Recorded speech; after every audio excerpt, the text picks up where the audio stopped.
Good to see I you. am I am Cynthia Gibson, the program consultant and co-moderator with Joanne Adelberg, the genetic counselor, family advocate for the Howard University College of Medicine Pediatric Department. We welcome you to the session. Who can help me? Sickle cell warriors, caregivers, healthcare providers. We realize the warriors are dealing with stress, anxiety, stigma, trying to cope with having a normal life. The warrior issue has an impact on the whole village. That's caregivers and healthcare providers. The problem is finding the support to deal with their issues. The purpose of this workshop is to provide some insight into services that are available in person and virtual. I Normally we would be introducing Dr. Marjorie DeJoy Brewer, who we received notice this morning that she's hospitalized, so we would like to ask for prayer for her. But I am going to give you a little bit of information about Dr. Brewer's background. Dr. Brewer is also a sickle cell warrior. She's a physician scientist. She's the director of the patient advocacy for Fulcrum Therapeutics Incorporated. She's the medical director of SCAD, and SCAD stands for Sickle Cell Association of Delaware. She's the founder of MAD Fit, a health and wellness consultancy. These are only a few of Dr. DeJoy Brewer's accolades. And her presentation will be given to us by Joanne Adelberg. Thank you, Joanne, for stepping in. No problem. I don't know. Can people see me? I don't know if it just switches. We see you. Okay. Okay. So thank you very much, Cynthia, for that great introduction. I'm very happy to be here, and I'm pleased that everyone was able to log on. I'm a little sad that Dr. DeJoy Brewer can't be here, and again, we'll say prayers for her. Um, but as Kia Robinson, if anyone got to see her presentation earlier today, she had a great line, and it was pivot and rebound. So that's where we are right now, and we are going to pivot and we are going to move forward and rebound. I'm going to show you her presentation, and then we will just move forward, and we will let Dr. DeJoy Brewer know that it was a wonderful presentation. And I'm just going to go through the slides. So some of the details I may not know because they are her slides. So having said that, I don't know if St. Elmo can pull up the slides because I think that's about where we are right now. I wonder if he's waiting for Dr. Brewer to appear. And let me just text him real quick. But has everyone been able to see some of the sessions?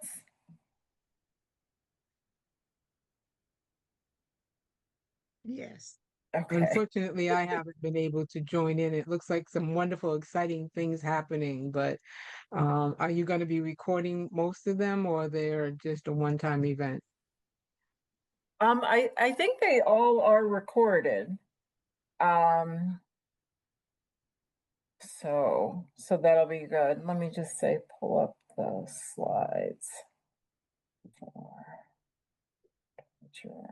Typically, every year, the recordings can be found on our website, whocanyoutell.org, and also on YouTube. Yeah, so, I Thank know you. that he has the slides, but I also have them as well. So, what I can do is share my screen, and then we can probably go forward with the slides that I have.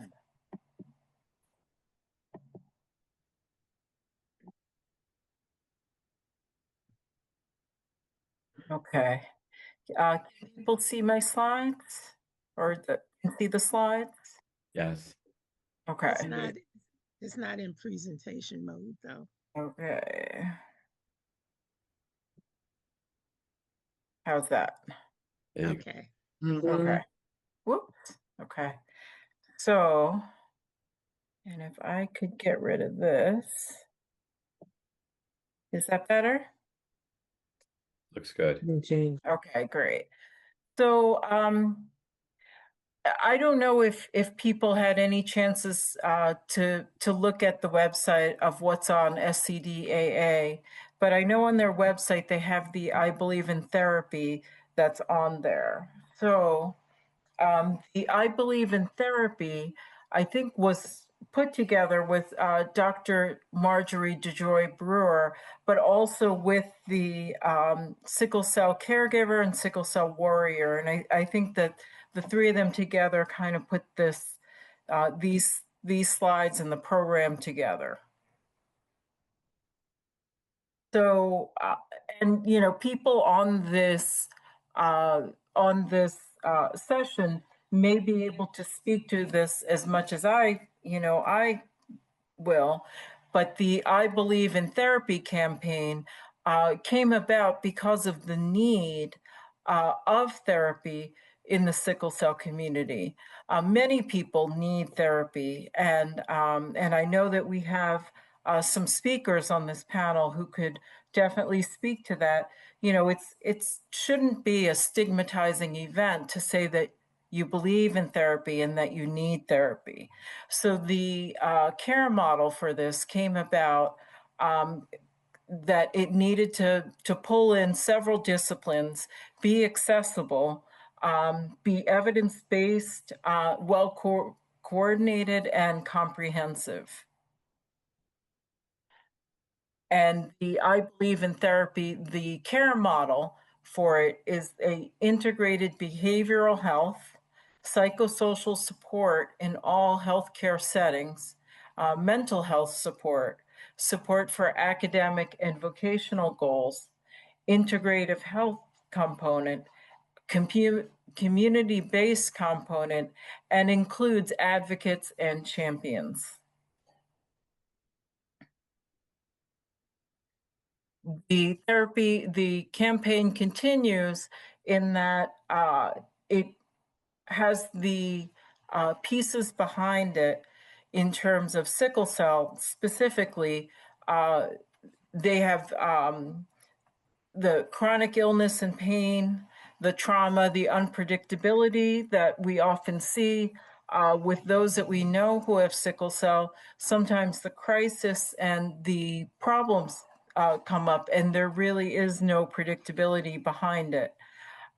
Disparities, the racial disparity is sickle cell disease is something that is more common in people of African American descent, as well as in the Caribbean. So we'll see that there is a racial component in that more people who are not white are affected with sickle cell. And the grief of just not being able to be like everybody else. And because of that,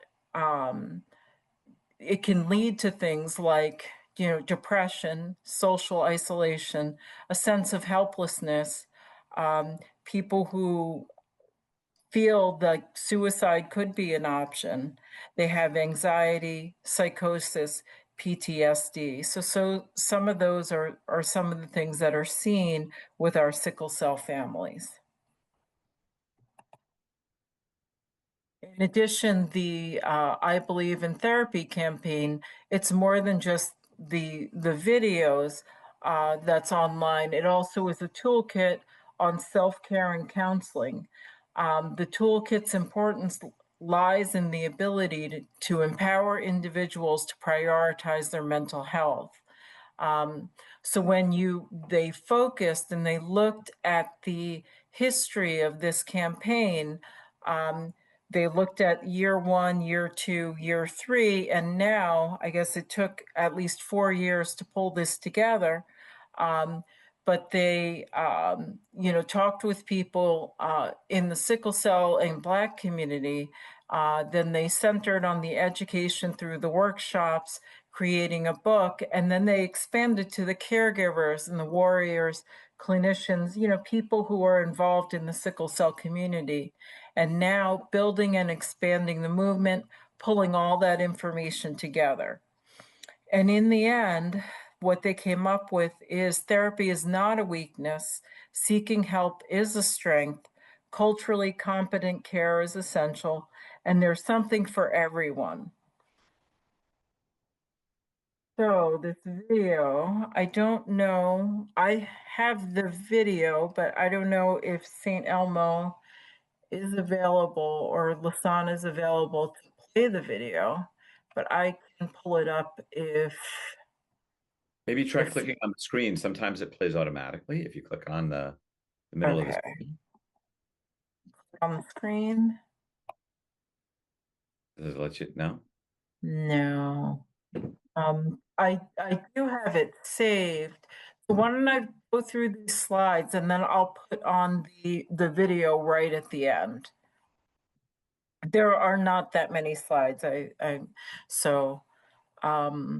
In terms of mental health and chronic illness, we kind of went through this already where we said living with sickle cell involves the pain, severity of disease, hospitalizations, fear of complications, disruption to daily life, the emotional burden of having sickle cell disease, scarcity of specialists, and we all know about that.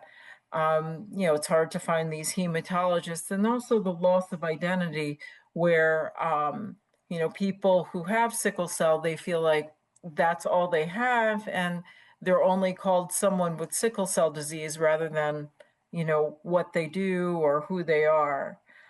So some of the therapy can help by providing an acknowledgement of I see you. And I know when we play that video, you'll see that, which is kind of nice to see. Providing coping mechanisms, a safe space, and creating space to process emotions, building resilience, validation, and connection.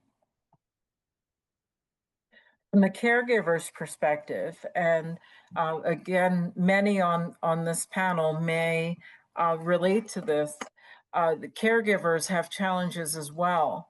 The guilt, always being hyper vigilant, always wondering, what's going on and trying to care for these individuals, feeling invisible, like the only role that they have is being the caregiver. And it can be very isolating. The therapy can help create space, give self-reflection, reclaiming joy and identity, and develop balance and order. And so what they've learned and what they've pulled together is mental health deserves as much attention as physical health. And it's okay to not be okay. And therapy looks different for everyone. No single therapy is best. A combination therapy is no one size fits all. Cultural safety matters, and it's never too late to start.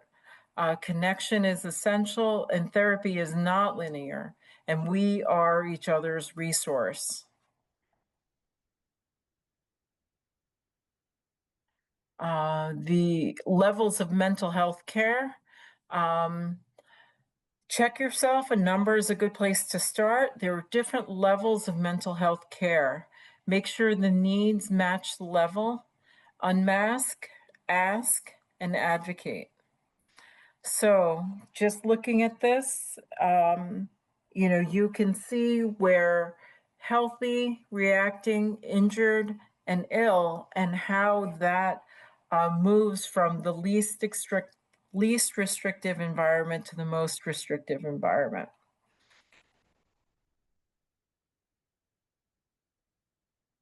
The levels of mental health care. So there's the outpatient, intensive outpatient, partial hospitalization, and inpatient psychiatry. So these, again, are moving from the least restrictive environment to the most restrictive environment.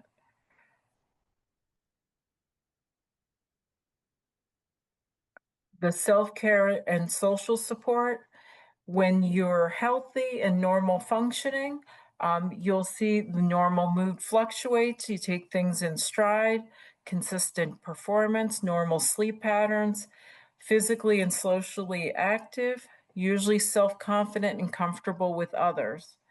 And as it moves across the spectrum to when you're ill, it's clinical disorder, severe, persistent functional impairment, significant difficulty with emotions, thinking, high level of anxiety, panic attacks, depressed mood, feeling overwhelmed, constant fatigue, disturbed contact with reality, significant disturbances in thinking, suicidal thoughts, and intent and behavior. And it's just demonstrating the spectrum moving from being healthy all the way up to being ill. And the types of therapy that help, it's not just talk therapy, but there are other approaches such as individual, group, family systems, cognitive behavioral, art and therapy, somatic therapy, stress and management. And again, there are many people on the panel who could probably speak to some of these types of therapy. And finding the right therapist. So when you're looking for the right therapist, it is important to ask the right questions and evaluate the therapist's qualifications and experience, practical steps for setting up initial consultations, and you keep searching until it feels right. So it's okay if that first therapist doesn't work out, you can try another one. And where you can start, some of the things, and I know that I'll talk about this with some of the patients that I'll see, and I'll encourage them to do journaling. Sometimes writing out really helps. Deep breathing or grounding exercises, faith-based support. Again, people on our panel can probably really speak to this. The self-care strategies involving movement, creative outlets, mindfulness practice, and then community-based support, such as getting involved with sickle cell support groups, peer counseling, family-centered check-ins and open conversations, crisis lines, mental health text lines, and online services. And I guess this is meant for us. Dr. DeJoy Brewer probably meant for us to do this, which is to take 2 minutes to center yourself and try this. And everyone take a nice deep square breath, which is 4 counts. And place one hand on your heart. You are worthy of rest and healing. And stop, take, observe, proceed positively, deepening our capacity to stand in the fire, but be open to the possibilities we have within. We have the power to start with what is well within. So here is the QR code where you can scan, and these slides are also available. And that's on our Whova page. And it also has video stories, a resource directory. And here is just some more information about the I Believe in Therapy. And before we move on to this panel, I might stop sharing to just play that video. And then once we play that video, then we'll move on to the panel. Okay.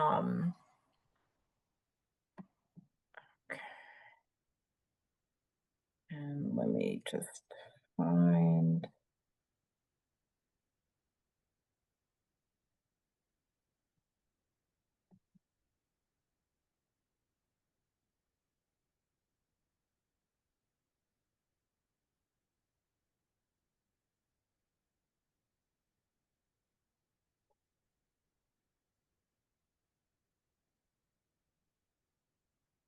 Let me share again.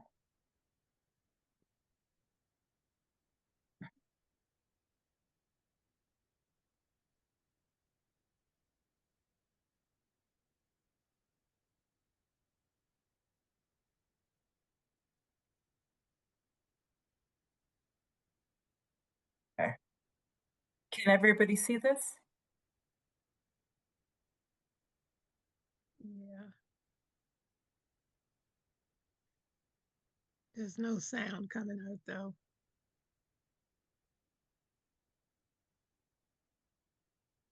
I think on the sharing, there's a thing where you're able to share the sound also.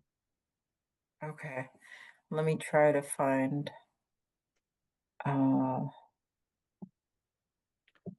Maybe unshare, and then when you share, there should be an option to share with sound, I think. Okay. So let's do that again. Share.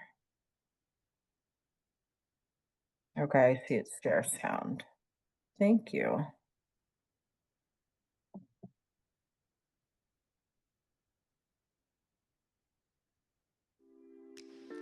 I believe in therapy. I believe in therapy. I believe in therapy.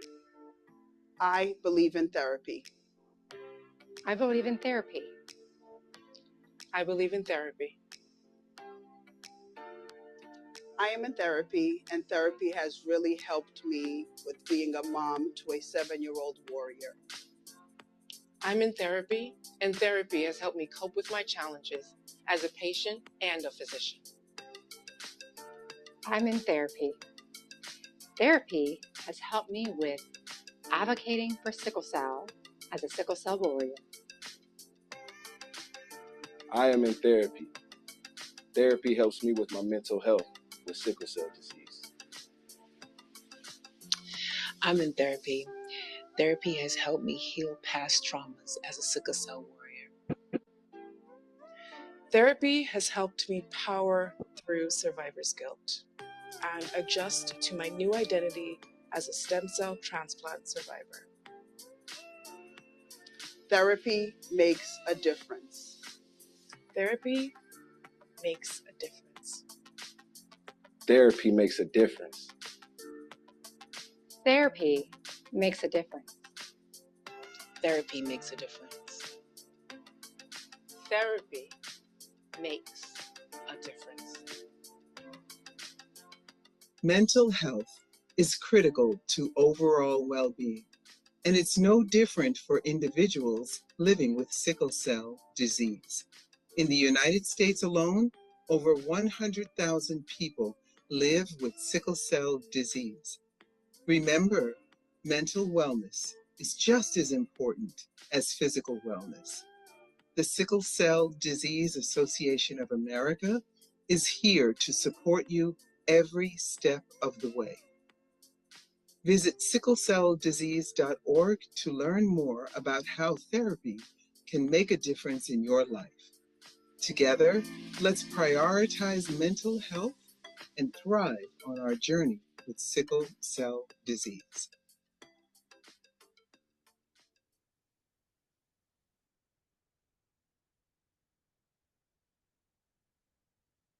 Great, thank you.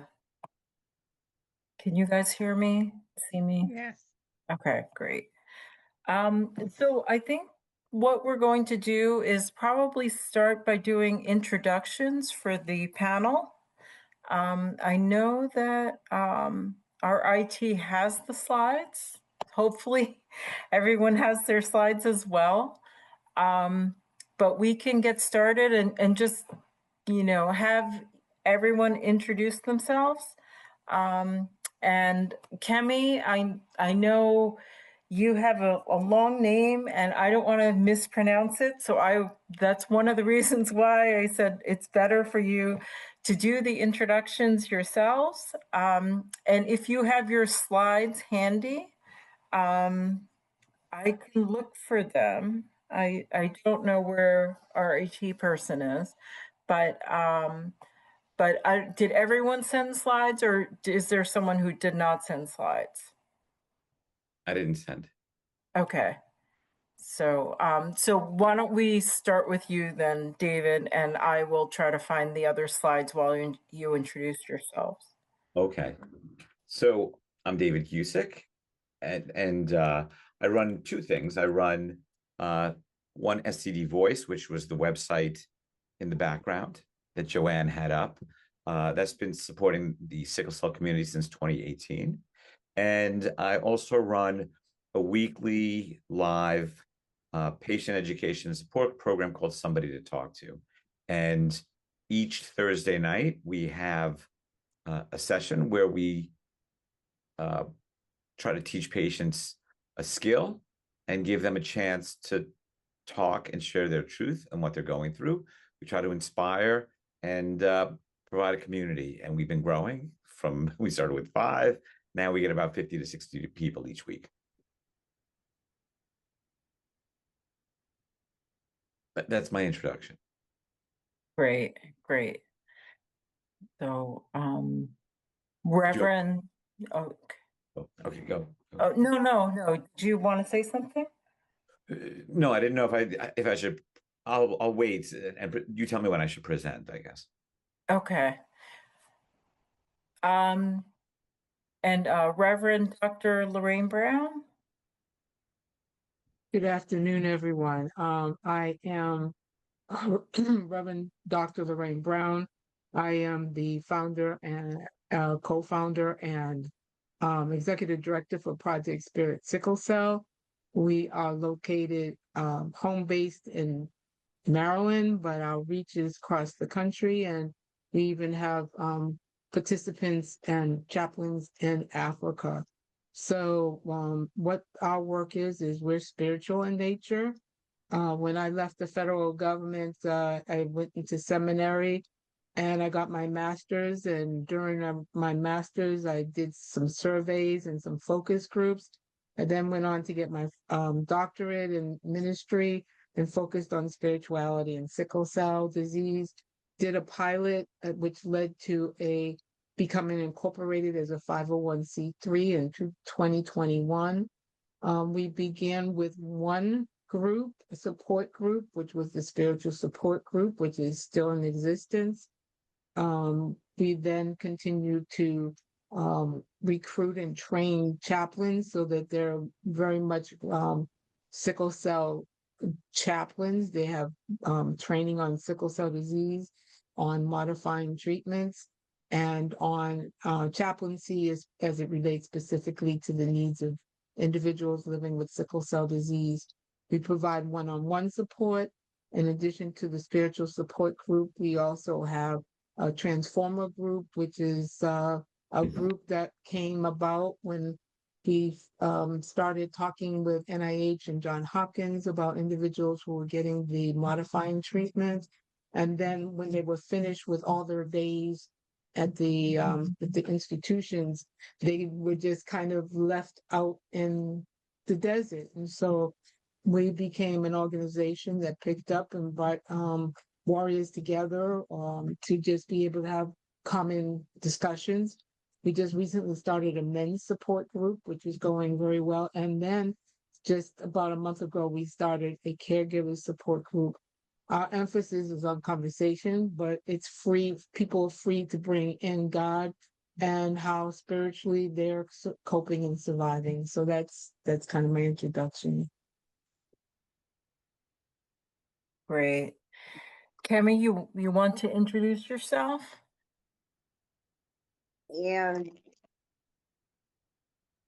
Good afternoon, everyone. I'm Oluwakemi Ibitimi. I'm the founder and the executive director of Ignite Sickle Cell Initiative, and also the lead tutor in Sickle Cell Academy in Nigeria. My work, I work with people with sickle cell and caregivers in the rural community, underserved community in Nigeria. And one of the work we do is to provide them access and inclusion to health services. And my work also deals with trainings of caregivers, how they can actually manage their child, how they can cope with managing a child with sickle cell, also extended to training of caregivers, especially on stigma and how to ensure that we provide a stigma-free care. I'm also an author of some books on sickle cell management, sickle cell management uh, books for people with sickle cell. Great. Great. Well, thank you. Thank you all for coming in today. The point of this session is really to talk about the different services and the different therapies, the different supports that are available for sickle cell. So I know that Cynthia Gibson is also on, and she is a mother of someone with sickle cell. So with all of these points of view, we're coming in, and I am, I don't know if I introduced myself. I am Joanne Adelberg. I work at Howard University in the pediatric clinic. I'm a family advocate and genetic counselor. So, so I'm seeing patients from a different point of view than some of the others. Some have family members, but I'm seeing them when they come in for their pediatric appointments. So the point of this session is to pivot and find the help that's needed for these families. And everyone is coming in from a different point of view. So as the different questions come in, there will be points of view that are offered that might be different for each person. So, I know that you had sent slides, and again, I apologize because Dr. DeJoy Brewer was supposed to be here running the session. So, it might be slightly different than what we had initially thought it was, just because I think that she as a moderator had a lot of experience and had certain questions that were in mind. But I know I'm going to let Cynthia sort of take it from here, and I'm going to pull up some questions as we pull up the slides. Okay, I just want to say, Reverend Lorraine, if you have your slides available, if it's possible for her to share her slides, and then she will have her talk, and then each of the others will go in and give more details. They had what they did was a brief introduction as to who they are. They also had more information to provide to you. So after Reverend Lorraine will be David and then Kimi.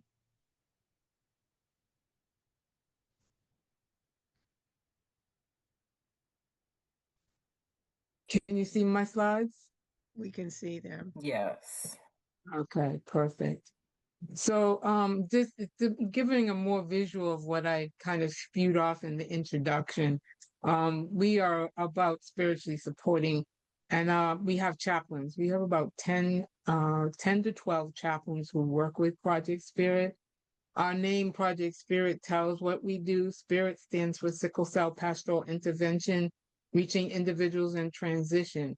And our mission is to provide awareness of sickle cell, as well as spiritually support individuals as they explore not only their personal beliefs, but navigate medical and life transitions and the changes of basic challenges of living with sickle cell. Our motto that we have continued to incorporate is stick-to-itivism, which basically means believing in something so passionately that success is inevitable because we are consistent and focused. and we are very passionate. When we think about life transitions, most people usually think pediatric to adult care, but there are so many more. The same transitions most people go through are the same ones that sickle cell warriors go through, but sometimes it's compounded by also having to deal with that one extra factor of sickle cell disease. So we have not only pediatric to adult care, but dependence to independence, relationships, starting them, keeping them. When do you tell someone that you have sickle cell?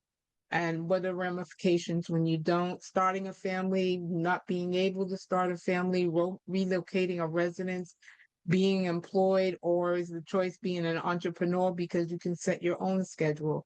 Moving from faith of a family that you grow up with, but now wanting to explore or have a different spiritual ownership, dealing with the whole hospitalizations and ERs visits and all that is entailed with that, and wanting to lose your religion based on some of those experiences. New life and new awakenings, especially for those who have gone through the modifying curative process, some successfully, some not successfully, some considering it and exploring and wondering what it means. And then once they figure that out, it's how do I manage that? How do I continue to live life while I'm going to have downtime? Grief and loss, not only for family members, but also other warriors that they've come to love and to care for who pass on. And then we do a thing that is the for end of life and advanced care planning. It's something that we try to encourage, and what some of the warriors have said is end of life is not just for warriors, it's for everybody. And so we try to get that ripple effect of everyone thinking about their advanced care planning and what they want for end of life before it needs to be either thought about or you can no longer speak for yourself.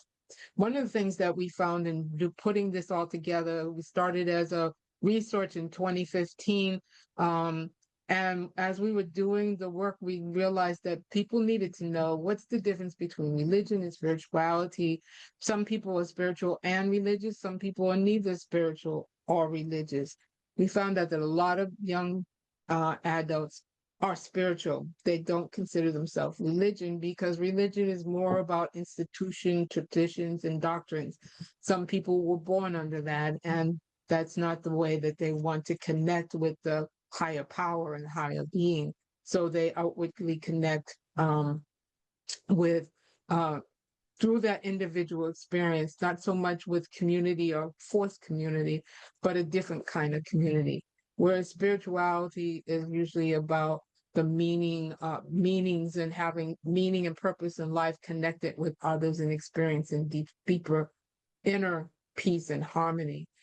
We provide one-on-one sessions, as I said. We have trained chaplains. These chaplains have been with us since 2021. In fact, we're growing our network of chaplains. We have a nationwide community, and we have 4 support peer groups. It's a safe space. We always let people know it's a safe space. They can talk confidentially. We do not record. We do not provide judgment. There's lots of understanding. It's ecumenical, it's interreligious, it's interfaith. Each chaplain has their own kind of diverse approaches. So we have our spiritual support group that started in 2021. Our community and outreach and education is the center point. It's when we can provide information to the community. There are people who are living in isolation, who are alone. And when we bring that community outreach, there are people who realize that people are understanding a little bit more about sickle cell and they're able to emerge. And when they emerge, since they want to be a part of a community, we bring them into one of our 4 groups. As I told you about the Transformer group that started in 2023, the men's group. One of the exciting things from there is that we have golden warriors who are in their 60s, 50s, and 60s. And now these younger adult warriors are so thankful to realize that they don't have as short in a life that they were predestined for, that they in fact can live a whole life as and live it to most success, and they're not living to die, they're just living to be fruitful. And then our caregiver support group, which is a phenomenal group that just started. But these caregivers who have children and they're not sleeping, they're not resting, they're always on edge, not sure when there's going to be something, that they're making decisions for their child, will their child be upset with them because they've requested them to have a modifying treatment, but they think it's for the best. And all those kinds of questions that they've been dealing with by themselves, they now have a group of other people to realize I'm not the only one asking these questions. I'm not the only one that needs support in this area.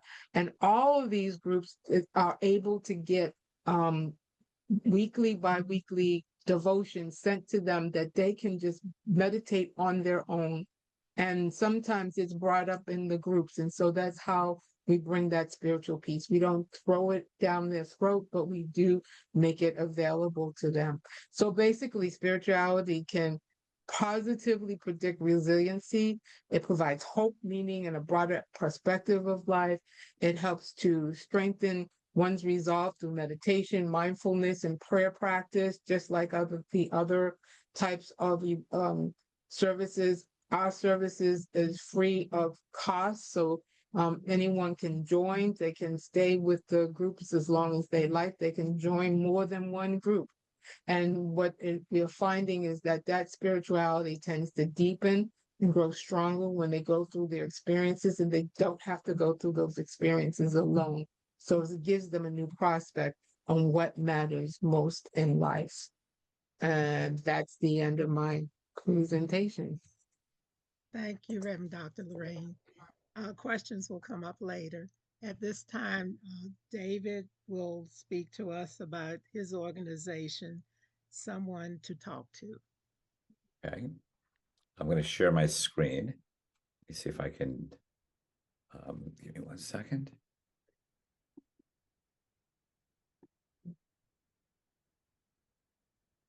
Can you guys see my screen?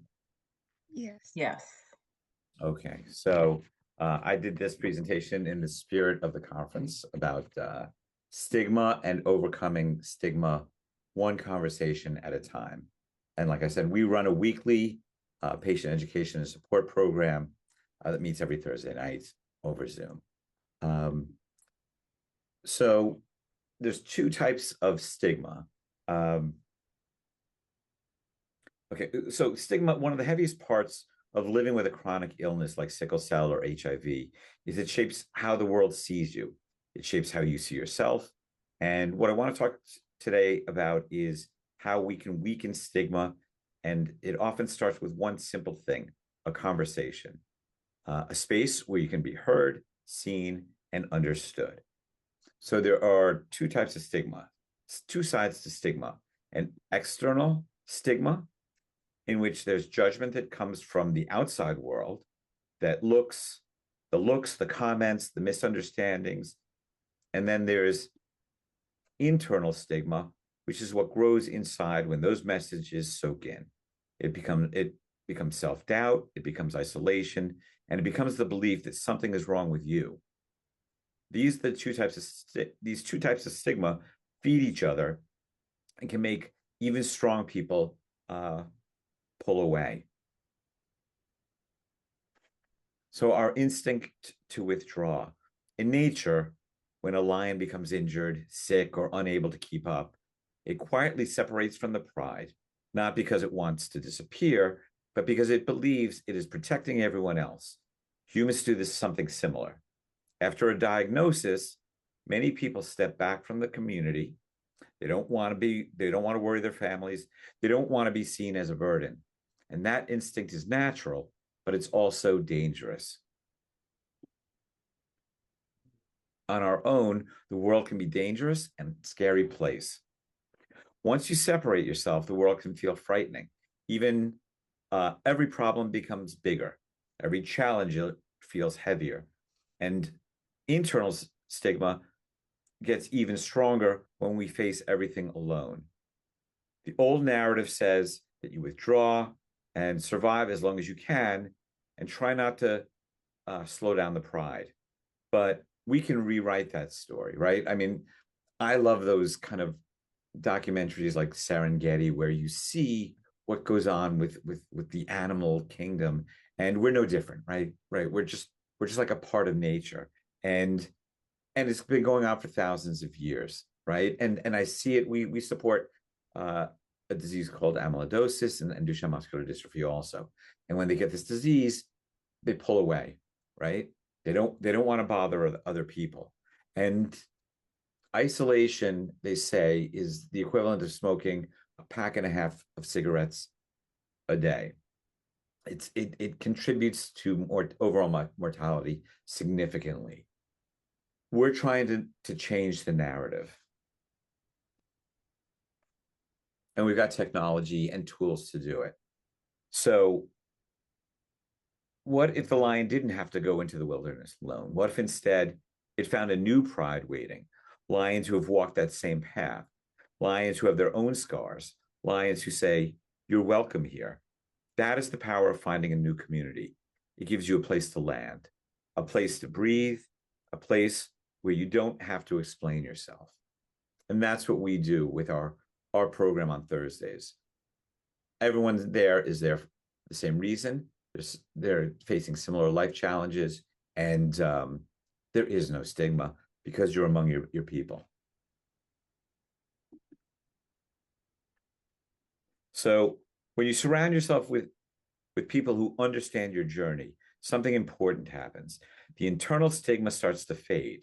You begin to see that you're not broken, that you're not a burden, and that you're simply a person facing a hard situation. And you gain strength from others who know exactly what that feels like. That is how the healing begins.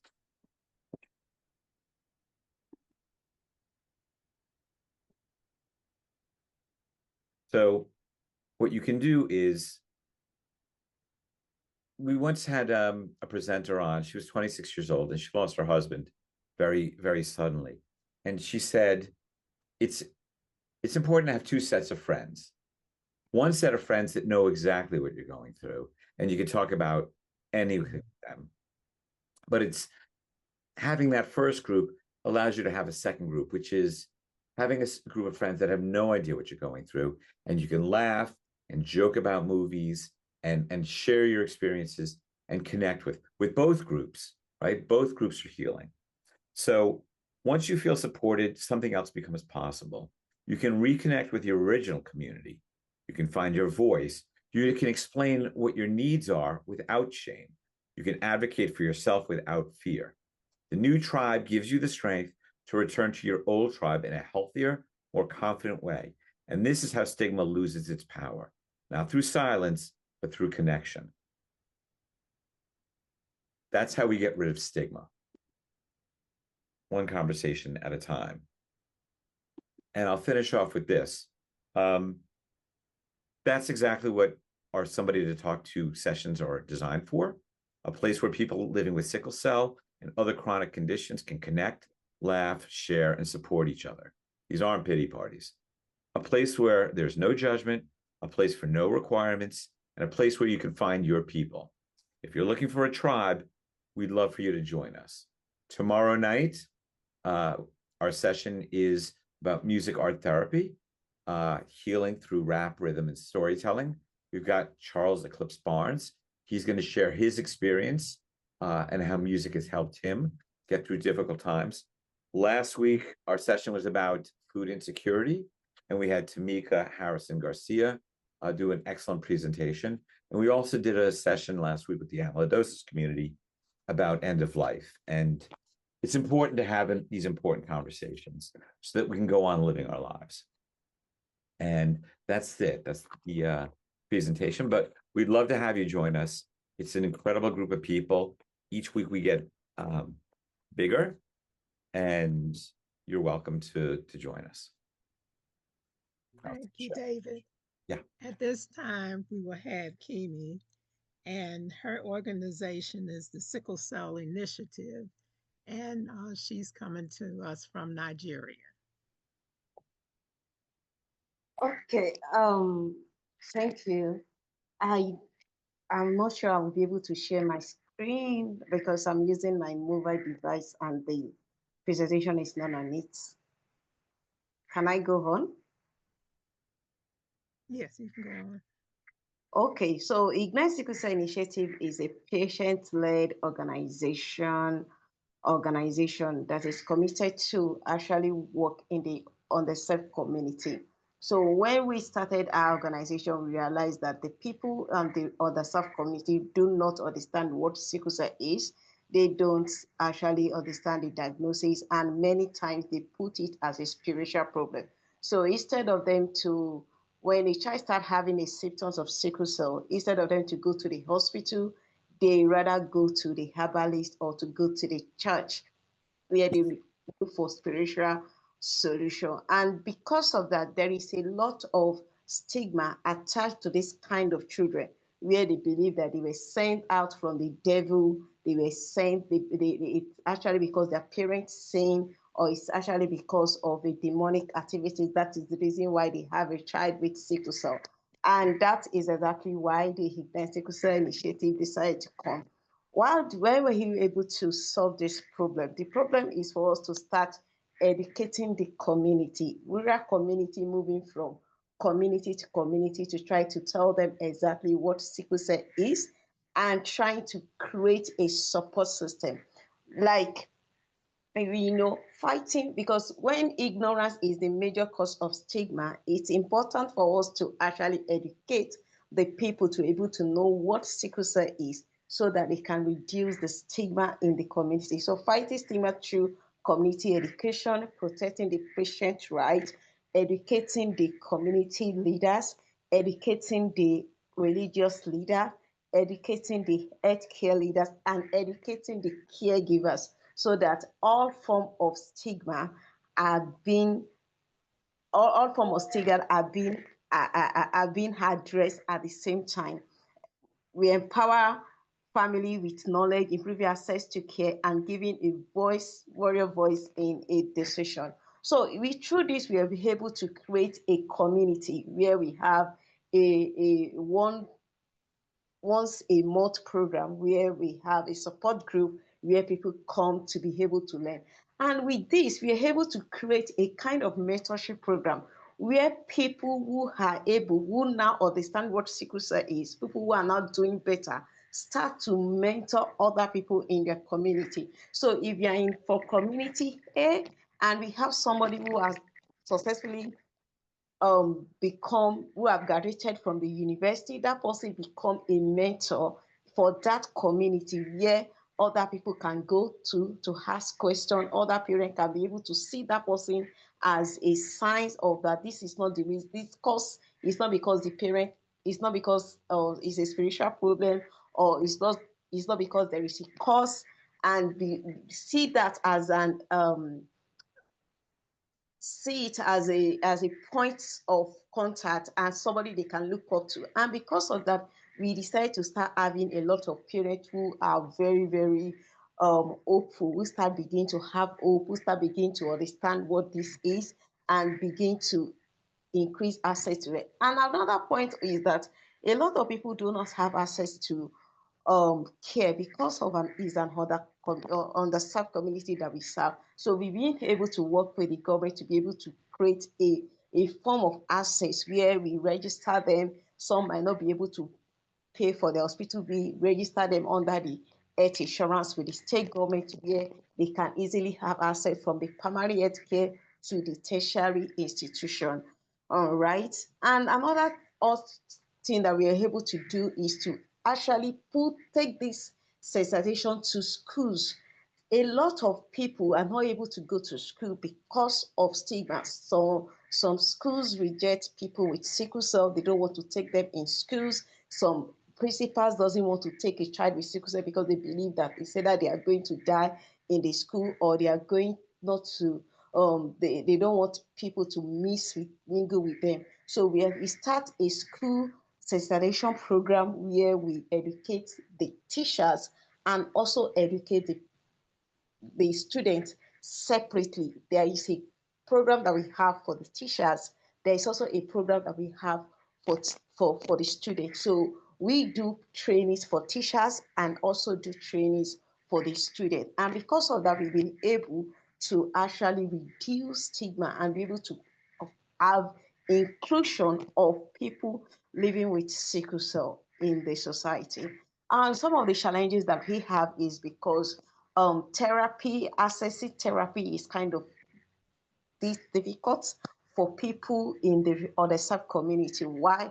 Because a lot of people don't believe in, from the community, a lot of people don't believe in that therapy. So we've been able to look for opportunity to have a partnership where we can have an in-house therapy to come in and help people within our community that require the therapy service. So even though there are few people we've been able to refer to the tertiary hospital where they can have access to therapy, though we understand that it is expensive and a lot of people don't still want to go because of some of the myths surrounding therapy in those community. And stigma, we've been able to understand through her work that stigma can be defeated when people are informed, when patients are supported, when system protect their rights, and when community show compassion. And this is exactly what Ignite Sickle Cell Initiative has been committed to in the last 8 years in the Hodesef community in Nigeria. Thank you. Thank you very much. You've had an opportunity to see different types of services that are available to you. And one of the couple of the things that came up, we're talking about having a safe place to speak, having a community, and also we're talking about cost factors. You heard different other terminologies like therapists and counselors. There's a difference in all of them. And maybe we can have some explanation because you had therapists, you had counselors, you had pastors, chaplains, and what would be some of the differences? Because in some cases, it would make a difference as to whether someone will go to receive services. And also at the same time, would you have any knowledge as to whether the insurances like Medicaid, Medicare, or commercial insurance would pay for these various services? And you can also go into more details as to whether your agency or organization um, is free, virtual, in person, or a combination of both, and if you require any type of financial uh, uh, compensation or you have ability to refer people for financial assistance. And each of you can answer. Okay. Um, the in the community that I am, we use pastors and the Muslim service. Those are the religious leader that we work with, and then the community leaders who are just like traditional leaders. Then, and when we talk about the health insurance, it is free. They register free, and the government take care of that bill. So it means as long as you are registered under the free health insurance, you are going to have access to your treatment free of charge, and then we also register you. The only thing we just have to do is to mobilize. And our community is two ways. We have a virtual and we have a in-house for people. So it means that the one we do once a month is physical. So you have to come physical.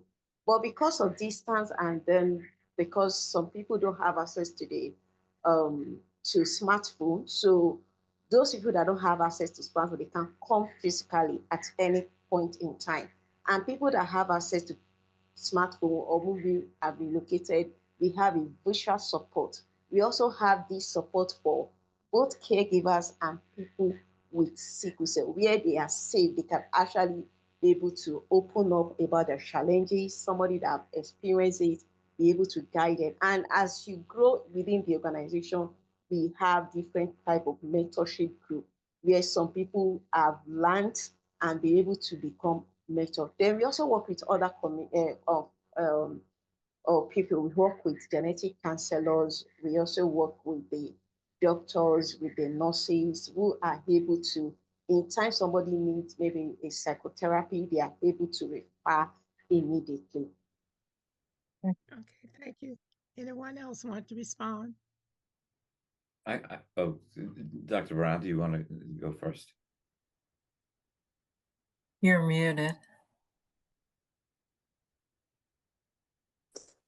I'll go since I'm speaking. Um, so, so our service is virtual. We have meetings for each of the groups once a month. They are free to the warriors and the caregivers. We have caregiver groups, and we provide all of these services one-on-one. And the reason that we use chaplains is because chaplains have been trained basically to provide compassionate care.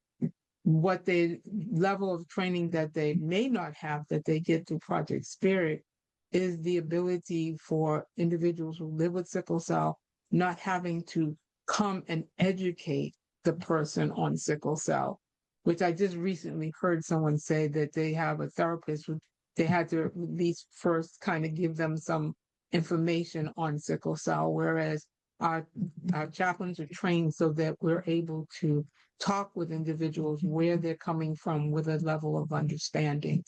So it's, as I had said before, the training is in the area of all aspects of sickle cell, the transmission, the inheritance, and all of those factors, as well as with the modifying treatments, we stay up to date with what is available for treatments, especially those that provide the curative process. And because the chaplains are able to talk and with these individuals about what their concerns are, there is a level of immediate connection where if you have to do that kind of, well, this is how long and this is how when it happened, you kind of lose some of that connection because it takes a while to establish the relationship on a different level. So we do have free service, and all you'd have to do is we have a website. You can go to our website and there's an agreement form to say I would like to have services, and you just have to agree what it is that part of the spirit will provide you with and what we will provide and what they have to provide. It's just a simple agreement so that we both know where we're coming from. Once it's signed, they can test any part of the program. Most of the time, those in the groups come to the group first and then sometimes go one-on-one. It really depends on the individual. David? Sure. So we are a not-for-profit, a 501c3 not-for-profit organization. Our sessions are free and they're over Zoom, and we get people from all over the world, mostly from the United States and the Caribbean. And, we really try to teach, it's a skills-based approach to emotional well-being. It's based on something called applied positive psychology. It's been in practice since around the late 90s. And we teach patient best practices, how to take care of yourself, how to prepare for an ER visit, how to prepare for a doctor's visit, how to take your medications as prescribed. And we'll do a deep dive on hydroxyurea. And then we'll also do coping skills. So we'll do things about how to deal with anxiety or sadness. But we'll do a skills approach to it. So we'll teach things like gratitude as a skill, acceptance as a skill, adaptability as a skill. Then we'll also feature patients from the community who are thriving. So people can have role models and they can say, hey, if that person's doing it and this is their mindset, I'm going to try to do the same. And then the final area is disease fluency. So we're always trying to teach vocabulary terms so that patients can communicate more effectively with their doctors. They can understand what their doctors are saying. So obviously, vaso-occlusive crisis is the basics, but we get into a lot of different other areas, and we also bring in a lot of medical doctors because sickle cell patients have ulcers, leg ulcers. They've got bone degeneration. They're on oxygen, respiratory and pulmonary issues. So there's a lot of, what's called comorbidities that go along with having sickle cell. So we try to address those issues too. But really, it's a safe space to share your truth and connect with others. Okay, thank you. Now, as you were talking, another thing came to mind, and that was the fact that a lot of people now are turning to AI as their therapist, and you hear pros and cons as to whether you should use it or not. I'd like to know your opinion, each So, of your opinion on oh, that. okay. Maybe I'll start because I actually did a session about AI, and I am a technologist, so and I use it quite a bit. Um, in the case that when I did our session, I talked about using AI as a patient advocate when you're in the ER, and had it kind of talk you through getting medical attention quickly. So that's one user scenario, one use case for AI. In terms of therapy, um, I would hold off on that. But again, our program is called Somebody to Talk to, and I do find it therapeutic interacting, like with ChatGPT. You can go into a conversation mode on your phone.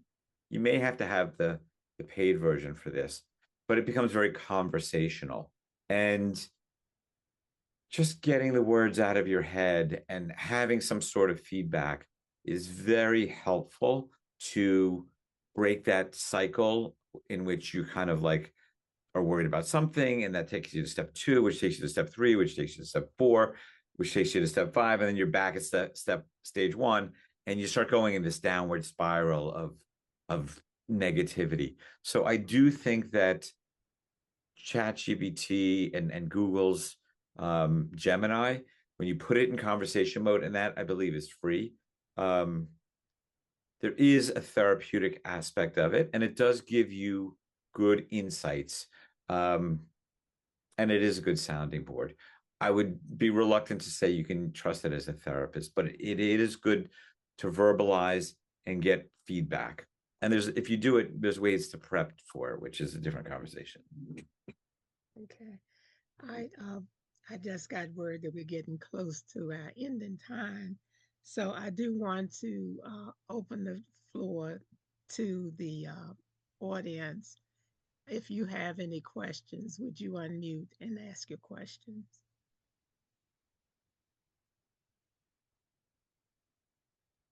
Or you can send it in the chat. Either way.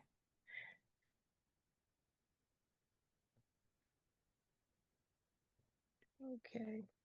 Since it doesn't seem like we have another question, then I have another one.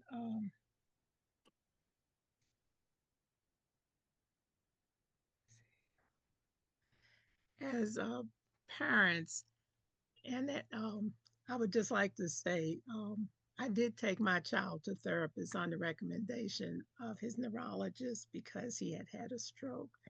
So he was having a lot of difficulty, especially with coping. And you can look into your Medicaid, your Medicare, and your commercial insurances to find out how much service they will provide and what fees are required. But one of the good things about it, and I didn't know at the time, was these types of services that are available to us, that there is no fee, and also they're virtual and they're being done by trained professionals. So, but you have to look into these organizations to find out, get more information on them. But what I'd like for you to do, if you're on the call on this session today, I'd like if you would send any organizations globally to Joanne, and her email address is joanne.adelberg@howard.edu.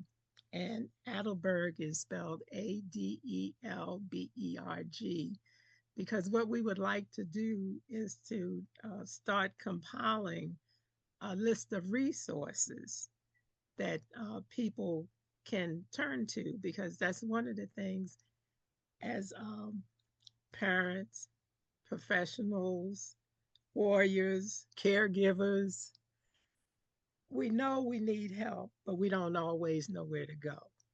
Today, we have three resources, three very different types of resources that you can turn to. And if they find that you, what if they cannot give you what you need, they would be more than willing to refer you to a professional that can provide the type of care that you need. Because they're not saying they can do everything, but they're there as a resource for you to start with. So there was a question that came in anonymous on the chat, and the question was, what are the benefits of talking to a counselor? So, so maybe we can get the three perspectives in of the benefits, like why it matters. I'm guessing, this person is wondering, like, why should I reach out to a counselor? Like, what does it matter? And maybe if we could have the three people on the panel answer that, and then we probably have to move to the next session. Well, I'll just start real quickly because I can completely agree with David. It's all about community. What happens is people who are isolated, they're tenuous about even joining a group, but then when they come to a group, they might be just listening, and then they realize, oh, I have something to say, part of this conversation. But from that conversation, they realize, well, I don't want to say everything in this group. I might want to share my own personal stuff with someone. And that's when they would have one-on-one conversations with someone. But I've seen it both through the group and through individuals, that it has done exactly as David says. It empowers a person. We have had individuals come, they've gained their strength, gained their autonomy, and from that, they've been able to go out to help someone else. Um, Iron strengthens iron. Another person can bring another person forward, and that they've been able to go out and work. And some of them have actually started groups and done some powerful things. And there's no end to it, because there are new people who are in isolation who need to come in, find their voice, grow, and then grow enough to then be able to be a support to someone else. So it's a cycle, and your cycle may take you to the next level, but that's what it's all about. Kemi? I talking to a counselor. It's actually a safe place, you. Nobody is going to force opinion on you. Nobody is going to do that. It's just a safe place where you can actually talk to your mind. And your counselor is already well equipped to actually tell you the truth. And this is not in a form of, they are not providing you with an advice, but they are giving you the real part. They are giving you a concise information so you are able to make an informed decision. So it's actually better where you know that nobody, whatever you say, if your counselor is going to stay safe. So people feel safer, they feel free when they are talking to their counselor. So there's so many things, and this is one of the important reasons why talking to a counselor is actually better. A lot of people have this kind of thing.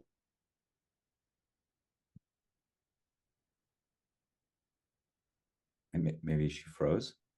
Yeah, I see Kemi's bandwidth is low. So we're running a little low on time. So David, why don't you fill in the last couple minutes of Sure. a reason to see a counselor? So joy is our birthright. We all deserve to experience joy in our life, and life can smush that down. And if you want to be happier and you need help to cultivate that joy, then it's good to bring in an outside professional. And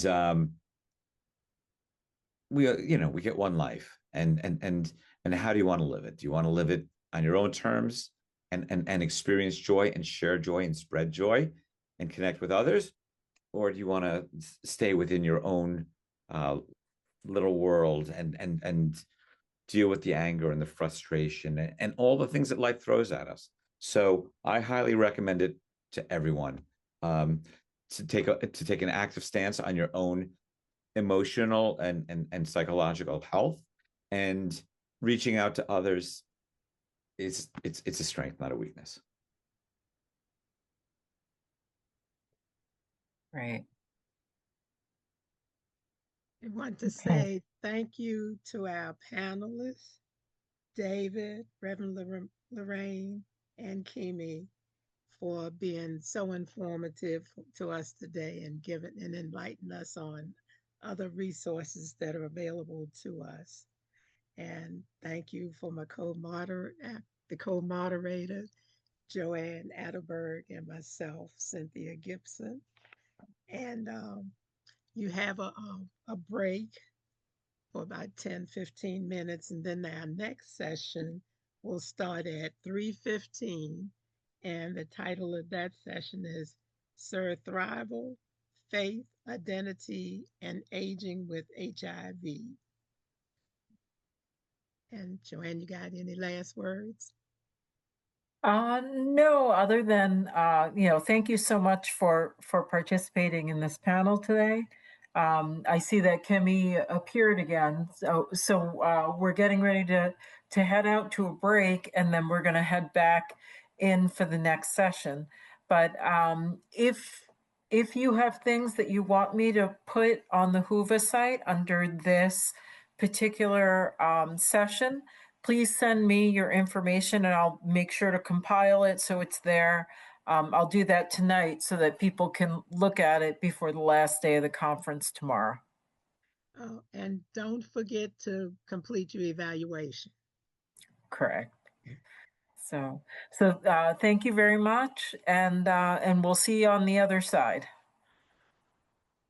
Okay. Bye. Have a good Thank you. evening.